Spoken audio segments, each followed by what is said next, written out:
وہ سن کے آ جائے تاریخ کو پسینہ،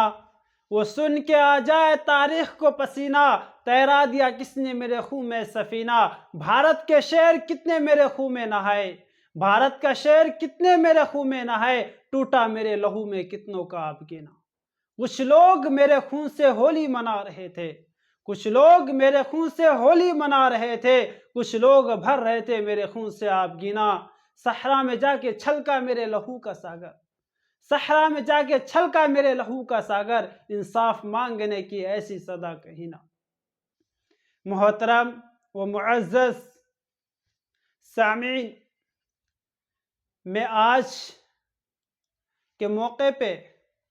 کچھ عرض کرنا چاہتا ہوں۔ ہندوستان کی تاریخ میں دو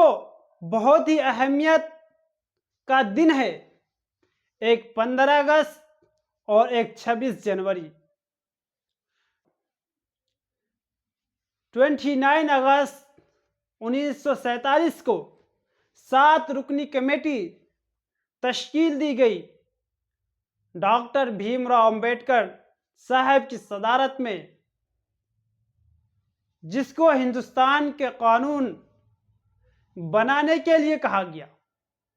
کیا آپ کو معلوم ہے کہ 26 جنوری اس کی ہسٹری میں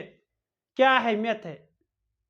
کیا آپ کو معلوم ہے یہ ملک جمہوری کیسے ہوا؟ ہم آج کے دن یوم جمہوریہ کیسے مناتے ہیں؟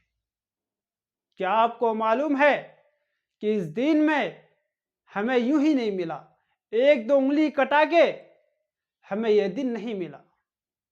بلکہ ہزاروں لاکھوں کروڑوں لوگ نے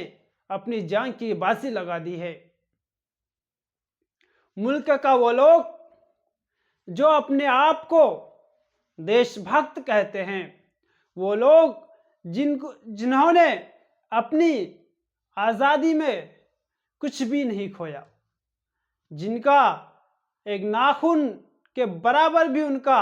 حصہ نہیں ہے، وہ لوگ آج کہتے ہیں، ہم سے کہتے ہیں کہ آپ ملک کا وفادار نہیں ہو۔ ارے ہم سے پوچھو، جب ہم ملک و فارس میں تھے تو ہم ملک و فارس کے ساتھ وفاداری کی تھی، جب ہم مکہ میں تھے تو مکہ کے ساتھ وفاداری کی تھی، جب ہم مدینہ میں تھے تو مدینہ کے ساتھ وفاداری کی تھی، اور جب ہم روم و فارس میں تھے تو روم و فارس کے ساتھ ہم نے وفاداری کی تھی۔ اور ہم سے وفاداری کا ثبوت پوچھنے والوں، ذرا اپنے پروجوں کا دیکھ لو تم نے، جنہوں نے انگریزوں کی غلامی کی ہے، اور ہم نے اپنے یہ سر کو